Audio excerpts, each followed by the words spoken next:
If you're serious about growing healthy, productive plants and you're tired of constantly buying fertilizer, this might completely change how you garden. Before we get into the details, make sure you subscribe to the Evergreen Garden YouTube channel and drop a comment below telling me what you're growing right now, because what I'm about to share has worked across vegetables, flowers, and fruiting plants in real home gardens. I stopped buying fertilizer altogether, and the growth I saw afterwards shocked me. Leaves got darker, stems thicker, flowering increased, and yields jumped, all from one simple type of kitchen waste most people throw away every single day. How I discovered that one overlooked kitchen waste feeds plants better than many store fertilizers.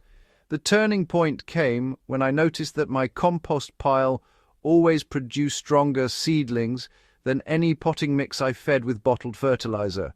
Instead of rushing to buy more inputs, I started asking why. The answer was microbial life. Most commercial fertilizers feed plants directly, but ignore the soil. This kitchen waste feeds the soil first, and the plants respond explosively.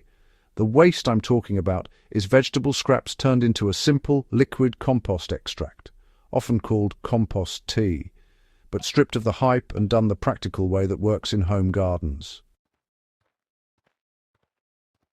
So, why do vegetable scraps actually outperform synthetic fertilizer in real soil? Well, vegetable scraps contain nitrogen, potassium, calcium, magnesium, and, dozens of trace minerals. But honestly, their real power is how they support beneficial bacteria and fungi. When you soak these scraps in water, you extract soluble nutrients and, at the same time, wake up microbes that unlock nutrients already trapped in your soil. Here's how to make the simplest high-impact liquid feed using kitchen waste. You just need to take a container and fill it halfway with chopped vegetable scraps, peels from carrots, potato skins, onion ends, cabbage leaves, spinach stems, and even, soft tomato scraps all work well. But do avoid meat, oil, salt, or cooked food. Then add clean water until the scraps are fully submerged. Now, cover loosely and let it sit for about 24 to 48 hours in a shaded area. Give it a stir once or twice if you remember. The water will darken slightly and, well, it should smell earthy, not rotten. That liquid is your plant feed. So let's talk about how to apply your homemade feed correctly so your plants absolutely thrive, rather than risk burning them. First, you'll want to strain the liquid and make sure you dilute it before use. A good, safe ratio is 1 part kitchen scrap liquid to 3 parts water for garden beds and 1 to 5 for potted plants. Always apply it directly to the soil, not the leaves, and do this once every 7 to 10 days during the period of active growth. Now, for heavy feeders like tomatoes, peppers, cucumbers, and squash, feeding them weekly works beautifully. For leafy greens, such as kale, spinach, and lettuce, every 10 days is quite enough. You'll start to notice deeper green leaves in about a week and stronger new growth not long after. You might be wondering why this method works better than just dumping your scraps straight into the soil. Well, burying scraps can attract pests and, honestly, it takes ages to break down. Liquid extraction, on the other hand, delivers nutrients immediately while still feeding those all-important microbes. Plus, this method lets you control both the strength and the frequency of feeding with real precision. You're not just guessing, you're observing how your plants respond and adjusting naturally. If you notice growth is looking a bit too soft or overly leafy, just extend the interval between feeds. Now, let's talk about how different plants respond and how you can tweak those ratios. Fruit trees, for example, do best with a lighter dilution, around 1 to 6, applied every 2 weeks around the drip line.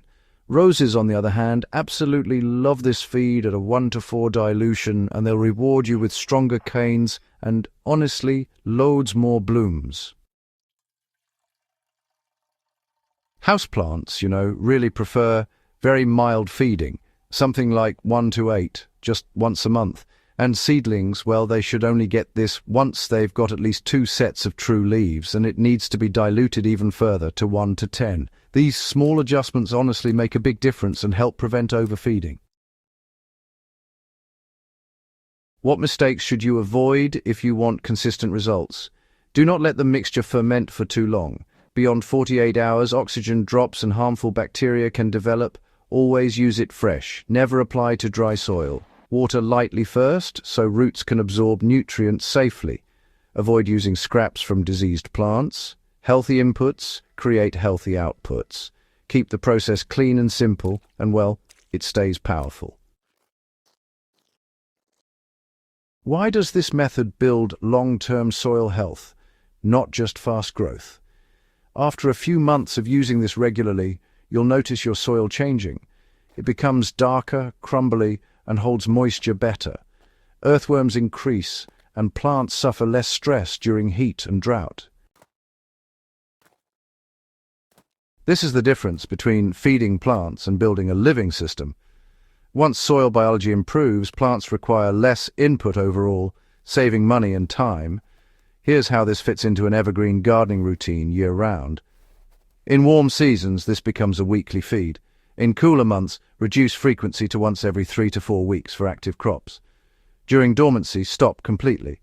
Store scraps in the freezer if needed, and make small batches when required. This keeps the process flexible and sustainable.